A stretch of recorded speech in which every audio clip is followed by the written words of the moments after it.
సింహరాశి వారి పూర్తి జీవితం ఏ విధంగా మారబోతోంది? వీరికి కలగబోయే మార్పులేమిటి? విద్య, ఉద్యోగ, వ్యాపార, వైవాహిక జీవితాల్లో సింహరాశి వారికి ఏ విధంగా కాలం కలిసి రాబోతోంది తెలుసుకుందాం. మఖ నక్షత్రం 1, 2, 3, 4 పాదాలు, పూర్వ పాల్గొని 1, 2, 3, 4 పాదాలు, ఉత్తర పాల్గొని 1వ పాదంలో జన్మించిన వారు సింహరాశికి చెందుతారు. సింహరాశి రాశి చక్రంలో 5వ రాశి. ఈ రాశికి అధిపతి సూర్యుడు. సింహం జంతు సామ్రాజ్యానికి రాజు. అరణ్య పర్వత శిఖరం ముందు నిలబడి గర్జించే సింహం ఈ రాశికి చిహ్నంగా శాస్త్రాలలో కీర్తించబడి ఉంది. అందుచేత ఈ రాశి వారు పర్వత ప్రాంతమునందు తిరగడానికి ఎక్కువగా ఇష్టపడుతూ ఉంటారు. ఈ సింహరాశి వారు నాయకత్వ లక్షణాలు కలిగి ఉంటారు. ఎందుకనగా సింహం కూడా జంతు సామ్రాజ్యానికి రాజు. మరి రాజు ఏ విధంగా ఉంటాడు? నాయకత్వ లక్షణాలే కదా కలిగి ఉంటాడు. అయితే ఈ రాశిలో జన్మించిన వారు కూడా రాజకీయ నాయకులుగా ఎదిగే అవకాశం అయితే ఉంటుందండి. ఏ రంగంలోనైనా సరే వీరు నాయకులుగానే ఉంటారు. అందుచేత వీరికి సహజ సిద్ధంగానే నాయకత్వ లక్షణాలు అనేవి అలవడతాయి. ఏ విషయమైనా ముందడుగు వేసి ఆ విషయాన్ని వీరు పరిష్కరిస్తారు. అటువంటి ఆలోచనలు వీళ్ళలో ఉంటాయి. ఎవరితోనైనా సరే వీరు కలిసిపోతూ ఉంటారు. ఎక్కువగా ఆత్మాభిమానాన్ని కూడా వీరైతే కలిగి ఉంటారు. సింహరాశి వారు తమ ఆత్మాభిమానాన్ని దెబ్బతీస్తే అసలు తట్టుకోలేరు.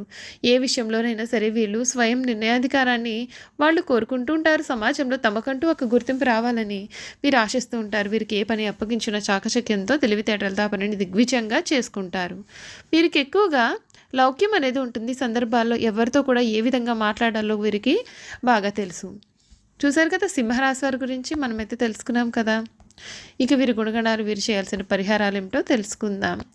ప్రారంభించిపోయే పనులలో ఈ సింహరాశి వారికి సమయం అంతా కూడా చాలా చక్కటి ఫలితాలు అయితే వస్తాయి. మీ రంగాల్లో అనుకూలమైన వాతావరణం కనిపిస్తుంది. ఇష్టమైన వారితో కాలాన్ని గడుపుతారు. శ్రీ ఆంజనేయుడిని ఆరాధిస్తే మేలు. ప్రారంభించిపోయే పనులలో కొంచెం జాగ్రత్తగా ముందుకు సాగాలి. ముఖ్యమైన విషయాల్లో ఏకాగ్రత అనేది చాలా అవసరం. వ్యతిరేక ఫలితాలు అయితే ఉన్నాయి. అవరోధాలను సమర్థవంతంగా ఎదుర్కొంటారు. ఏ నిర్ణయం తీసుకున్నా సరే అనుభవజ్ఞులను సంప్రదించకుండా తీసుకోవద్దు. అవగాహన లోపం లేకుండా చూసుకోవాలి. తొందరపాటుతో వ్యవహరిస్తే సమస్యలు అనేవి అసలు తప్పవు. సమయస్ఫూర్తితో వ్యవహరిస్తే ఆటంకాలు కూడా తొలగుతాయి. అనవసరమైన విషయాల్లో తలదూర్చకండి. కలహాలకు మీరు కొంచెం దూరంగా ఉండాలి. ధన వ్యయం సూచితం. మీకు ఈ వారం మధ్యలో అంతా కూడా మేలు జరుగుతుంది. నవగ్రహ శ్లోకాలు చదివినట్లయితే మీకు అన్ని విధాలుగా కూడా మంచి ఫలితాలు అయితే కనిపిస్తాయని చెప్పడంలో సందేహం అయితే అసలు లేదు. ఈ సింహరాశికి చెందినటువంటి వారికి ఈ సమయం వీరి జీవితంలో చాలా మార్పులు అయితే వీరు చూడబోతూ ఉన్నారు. అన్ని విధాలుగా ఉన్న ఆటంకాలు ఈ సమయంలో తొలగిపోతాయి. సింహరాశి వారికి స్వాభిమానం అధికంగా ఉంటుంది. పట్టుదల, ఆదర్శం అందరిని మించవలనటువంటి కుతూహలం కూడా ఈ రాశి వారిలో అధికంగా ఉంటుంది. ముఖ్యంగా ఈ సింహరాశి వారు ఈ పేరు గల స్త్రీతో కొంచెం జాగ్రత్తగా ఉండండి. సా అక్షరం, తెలుగు అక్షరము, ఇంగ్లీష్ అక్షరం, ఎస్ అనే అక్షరంతో ఏ స్త్రీ పేరు అయితే మొదలవుతుందో